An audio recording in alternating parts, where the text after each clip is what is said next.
les potiers, bonjour les amoureux de la céramique. Qu'est-ce que c'est que ça? Mais c'est un tramway parisien. Quel est le rapport avec la céramique? Eh bien, il n'y en a pas, sauf si ce n'est que le lieu. Nous nous trouvons à la porte de Saint-Mandé. Alors, plus précisément, on se trouve avenue Courteline. Et dans cette vidéo, aujourd'hui, nous allons visiter un atelier. Voici la boutique qui arrive. Temps de terre céramique. Atelier boutique. C'est bien propre, bien joli cette devanture extérieure. Je pense que ça inaugure quelque chose de sympathique. Alors, voyons voir cette boutique. Oh là là, je vois des choses qui vont me plaire. Alors, on y va gaiement. On frappe pas, c'est une boutique. On entre. Ouh, il y a des jolies lumières, mais je vois même une petite potière là-bas. Oh, les mains dans la terre. Bonjour Fernanda. Bonjour. Comment ça va? Ça va très bien. Oh là là, c'est super, une belle quille. T'es déjà au boulot? Enfin, oh, c'est idiot de dire ça parce que toi tu travailles tout le temps, hein. Tu fais des productions et on va visiter tout ça.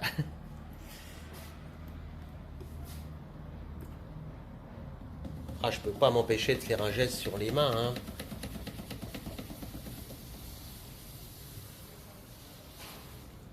Qu'est-ce que tu vas faire avec cette boule de terre? Alors, avec cette boule de terre, c'est prévu qu'elle devienne un saladier. Un saladier, d'accord. Bon, bah écoute, je vais me faire discret et on va regarder quelques étapes du saladier.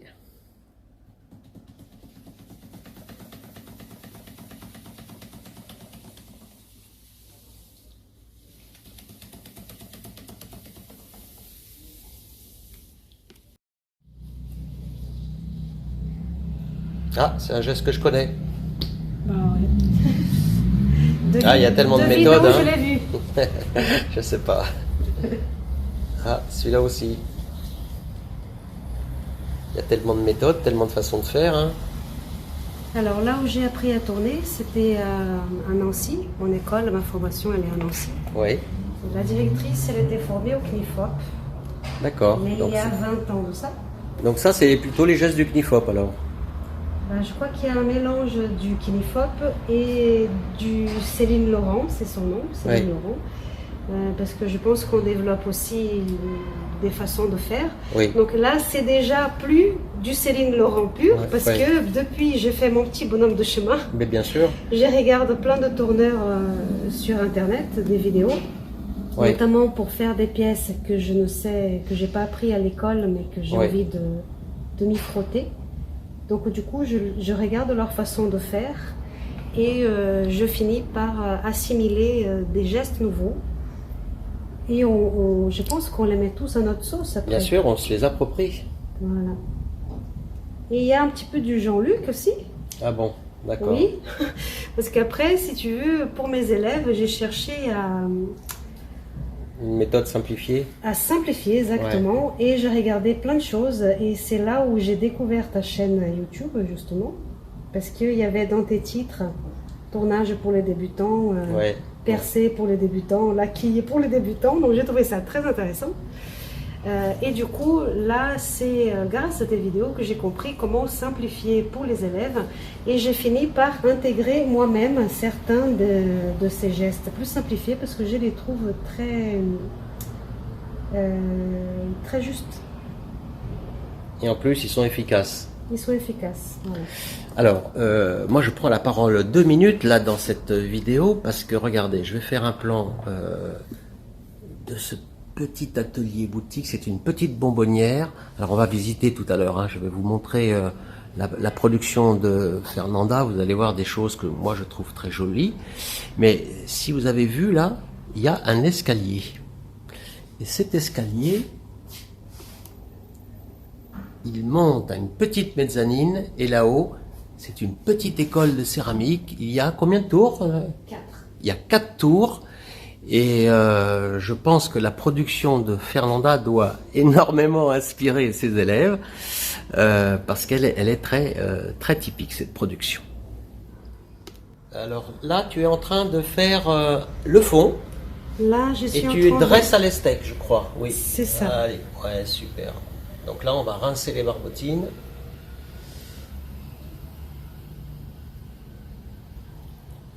Voilà le saladier qui arrive, très fin.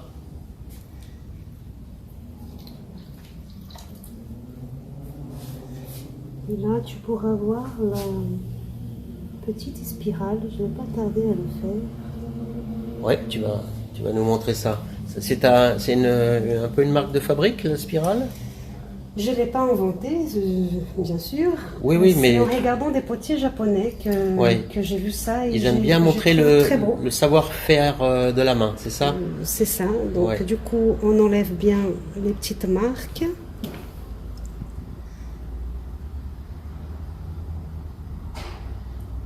Et voilà. C'est vrai. Mais qui ne peut pas s'inspirer de la poterie japonaise? Ce n'est pas possible.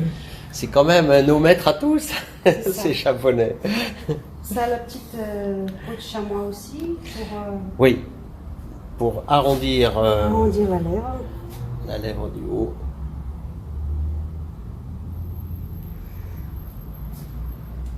Magnifique. Alors vous qui regardez cette vidéo là, ça vous donne pas envie là quand vous voyez des choses pareilles de vous y coller, de vous acheter un tour et de prendre ce fameux virus du tournage là, mais il faut hein, regardez. Mais moi ça me donne envie de tourner là, rien que de voir ça, j'aurais envie de prendre un tour à côté puis m'y mettre, on fera un concours, allez le saladier le plus gros avant qu'il s'écrase au sol lamentablement.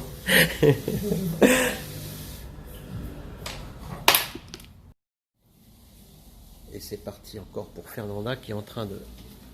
Combien t'as de terre au fait? Comment? En poids, combien tu as? 1,2 kg. 1,2 kg. Tu tournes un grès blanc? Là, c'est un grès blanc, mais c'est un grès blanc un peu différent Oui. que je te dis aujourd'hui, mais sinon c'est une petite surprise que je prépare pour la nouvelle collection. C'est pas un grès blanc lisse, c'est un grès blanc pyrité. Donc Il va y avoir il a beaucoup de pyrites Il de va fer. briller? Non, il va pas briller, mais il a des pyrites de fer qui vont sortir comme des Des petits... taches de rousseur. D'accord. Comme des grains de beauté. Oui.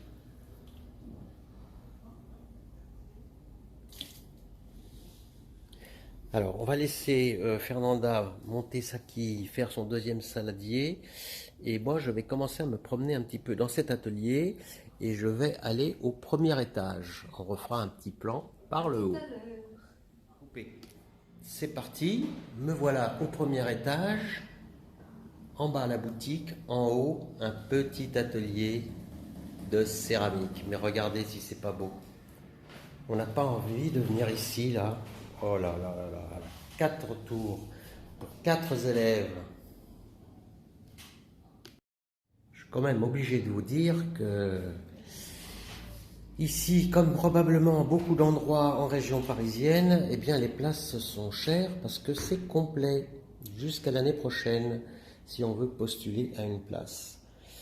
C'est la rançon de la gloire, mais c'est aussi bon signe, ça veut dire qu'on progresse, nous les petits Français, on commence vraiment à aimer faire du tournage et de la céramique.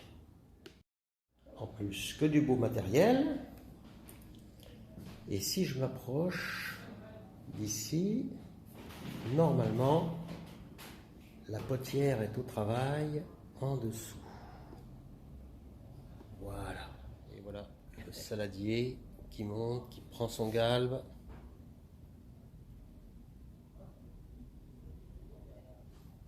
Une force d'appui qui fait le galbe à l'intérieur et une force de maintien et qui contrôle à l'extérieur.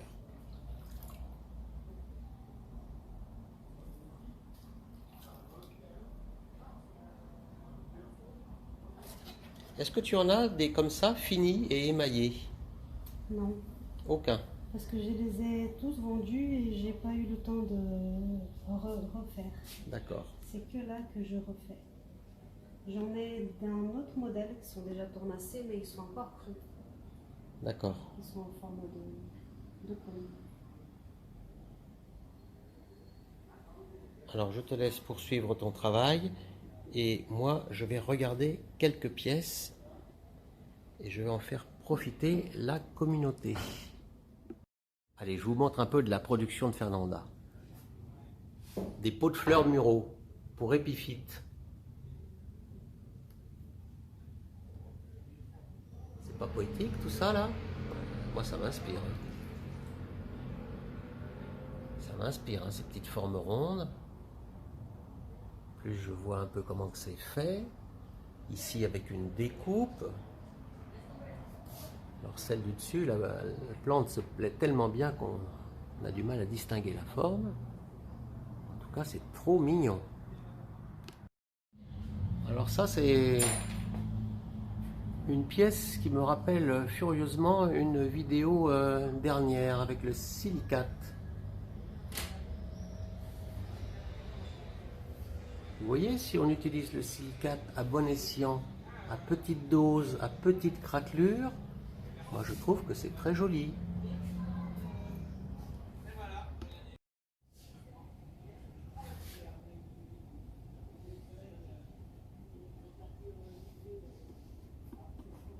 Alors Fernanda, elle a dit qu'elle fait de la vaisselle. Alors vous voyez, de la vaisselle comme ça, moi je veux bien en avoir tous les jours à la maison. Hein. Vraiment de la céramique qui est léchée, bien décorée.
Ce que ça va donner après le tournage, là, la balance des couleurs. Mais je peux vous assurer que là, sur place, c'est un très beau bleu sur la couronne et vert à l'intérieur. Très joli.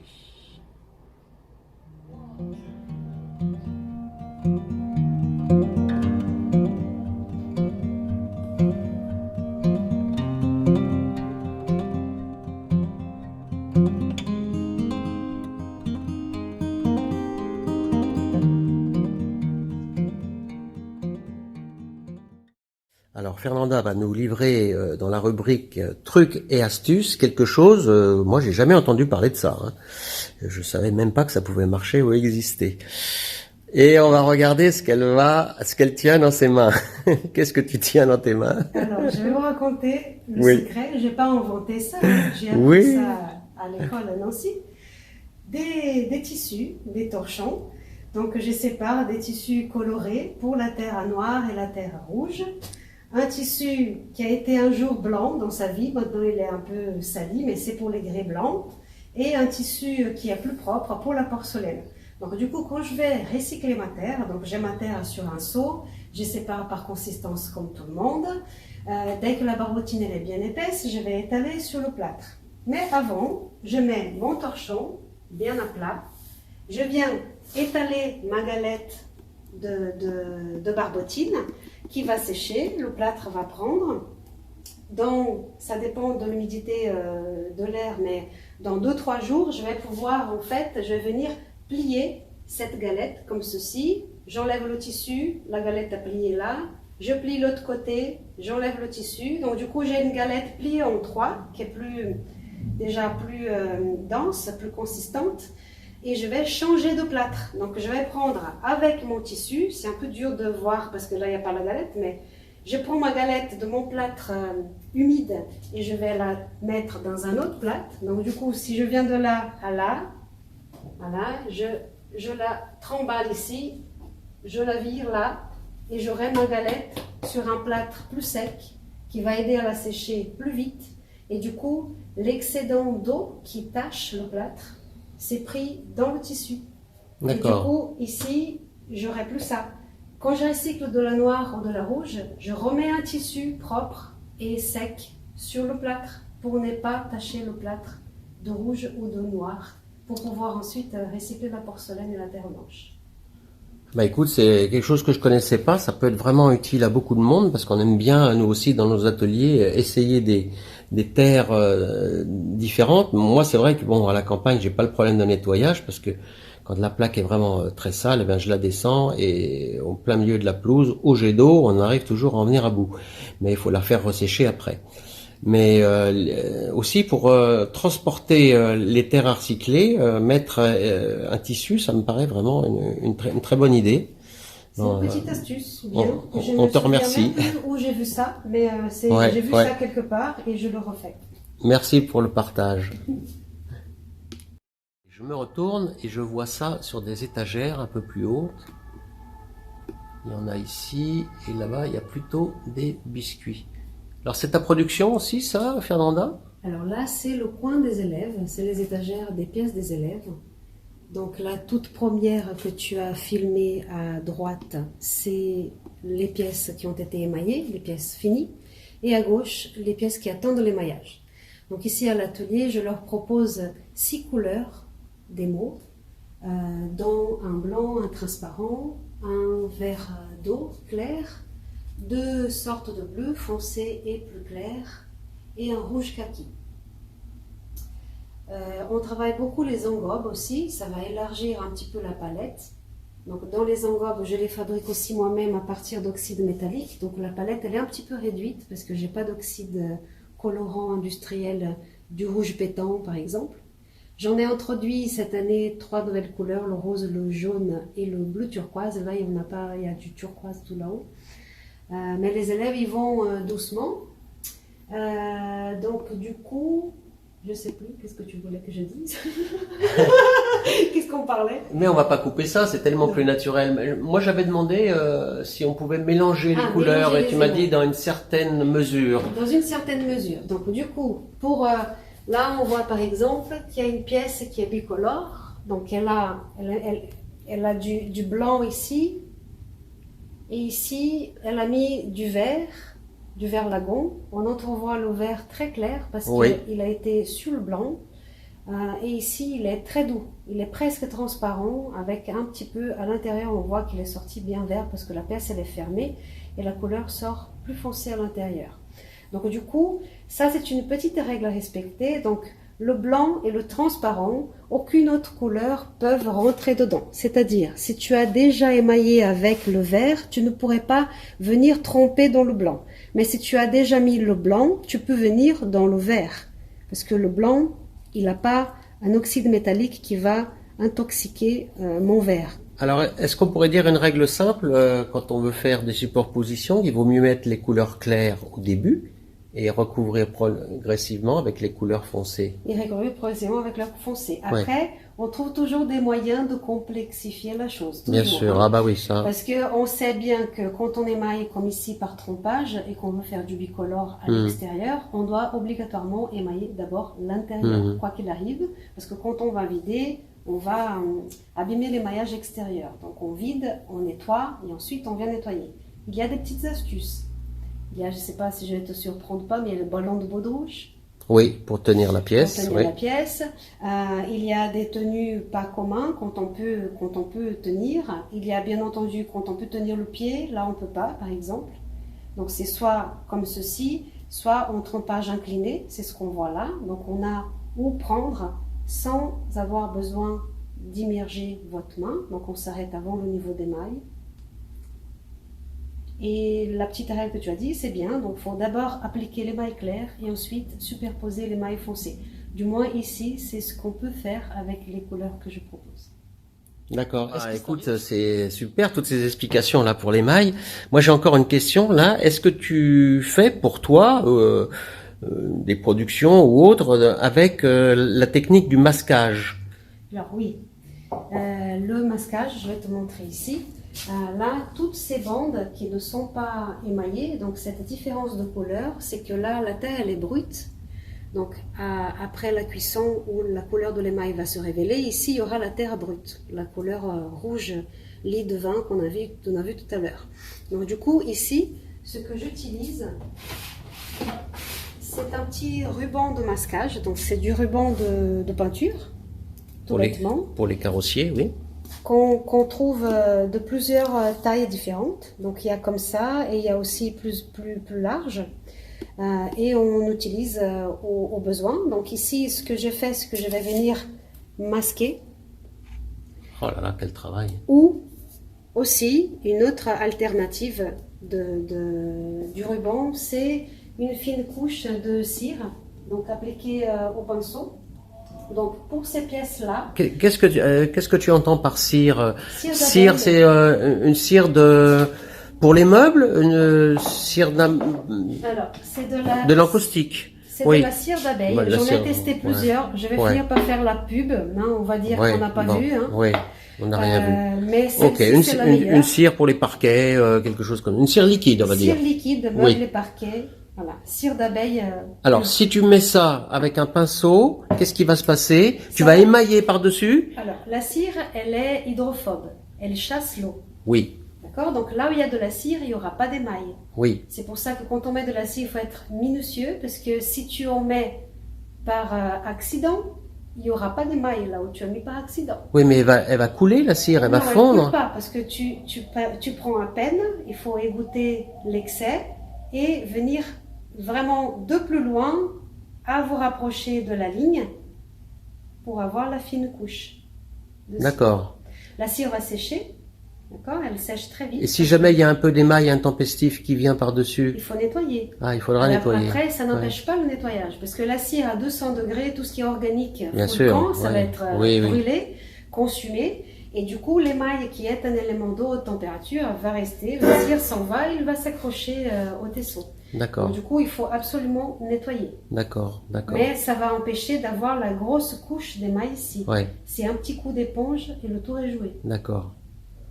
Bon, bah écoute, vraiment, hein, c'est généreux à toi de dévoiler quelques secrets de fabrication comme ça, dans cette jolie production. Merci à toi. Avec plaisir. Et oui, dans un atelier de céramique, le travail ne s'arrête jamais, ou presque.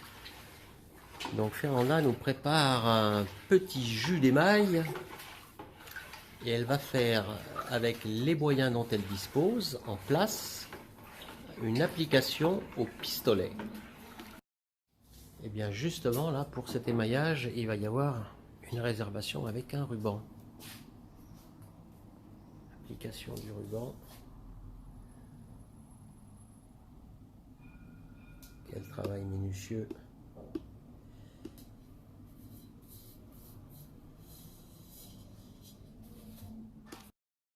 Alors, on retrouve Fernanda devant sa cabine d'émaillage, en train de préparer son pistolet. Ça va faire un peu de bruit et elle va émailler. Cabine d'émaillage, c'est un grand mot. Mais hein, si, c'est mieux que rien en tout cas. Ok, il est à peu près centré.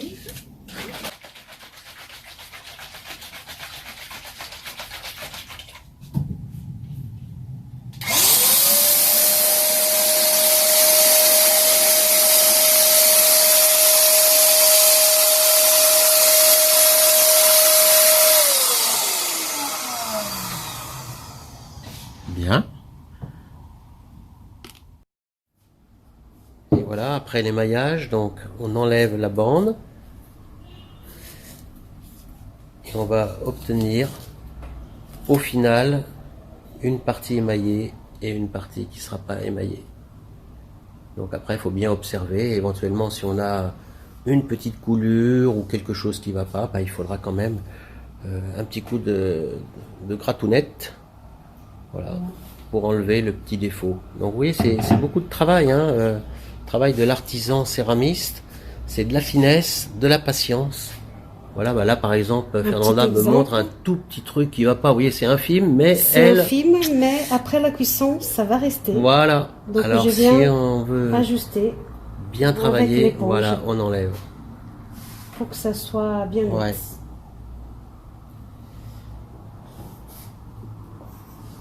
Allez, je vais faire un petit panoramique de tout ce qu'on a vu. Et on va laisser Fernanda travailler dans son bel atelier.